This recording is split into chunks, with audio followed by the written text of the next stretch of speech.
নমস্কার, দেখছেন জি 24 ঘন্টা। আপনাদের সঙ্গে রয়েছে আমি সৈকত। নজর রাখবো সেরা খবরগুলিতে।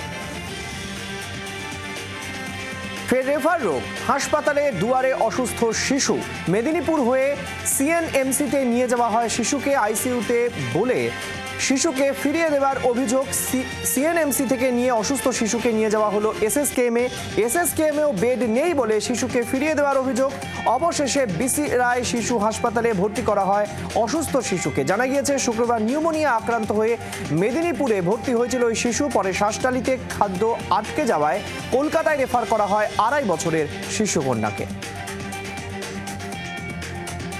সম্পর্ক ভাঙার শাস্তি, বাড়িতে ঢুকে পরিবার সহ প্রেমিকাকে মারধরের অভিযোগ।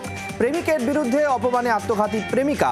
মৃতদেহ আটকে রেখে বিক্ষোভ স্থানীয় বাসিন্দাদের। ঘটনাকে কেন্দ্র করে ব্যাপক উত্তেজনা পানিহাটির ইন্দিরানগরে। ঘটনার পর থেকে পলাতক অভিযুক্ত প্রেমিক এবং তার বাবা মা।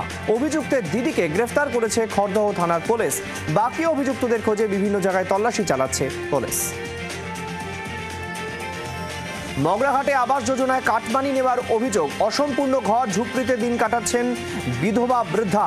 পঞ্চায়েত সদস্য কিসমত বিবি এবং তার স্বামী জামাল লস্করের বিরুদ্ধে কাটমানি নেওয়ার অভিযোগ। বৃদ্ধার কাছ থেকে জোর করে 20,000 টাকা কাটমানি নেওয়ার অভিযোগ।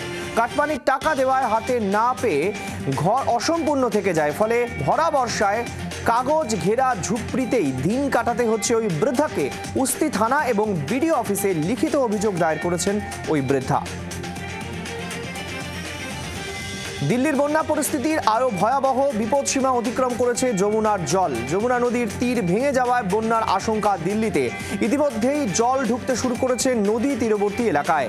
জলমগ্ন বহু বাড়ি ছাড়া প্রায় 40,000-এরও বেশি মানুষ। প্রশাসনের তরফে খোলা হয়েছে ত্রাণ শিবির। গত কয়েক মাসে প্রাকৃতিক দুর্যোগে বিধ্বস্ত হিমাচল প্রদেশ। এখনো পর্যন্ত প্রায় 366 জনের মৃত্যু হয়েছে। পরপর ভূমিধসে বন্ধ গুরুত্বপূর্ণ রাস্তা। শহরের সঙ্গে যোগাযোগ বিচ্ছিন্ন বহু গ্রামের। ভেঙে গিয়েছে বহু ঘরবাড়ি। এবার হিমাচল প্রদেশের সিরমৌ জেলায় ভয়াবহ ভূমিধস। যদিও এই ঘটনায় হতাহতের কোনো খবর নেই। ভয়াবহ বন্যার কবলে পাঞ্জাব। অতি ভারী বৃষ্টির জেরে জলের নিচে পাঞ্জাবের বিস্তীর্ণ এলাকা। গত 37 বছরে এত ভয়াবহ বন্যা দেখেনি পাঞ্জাব। লাফিয়ে বাড়ছে মৃতের সংখ্যা। মৃত্যু হয়েছে প্রায় 43 জনেরও বেশি মানুষের। মৃতের সংখ্যা আরও বাড়তে পারে বলে আশঙ্কা।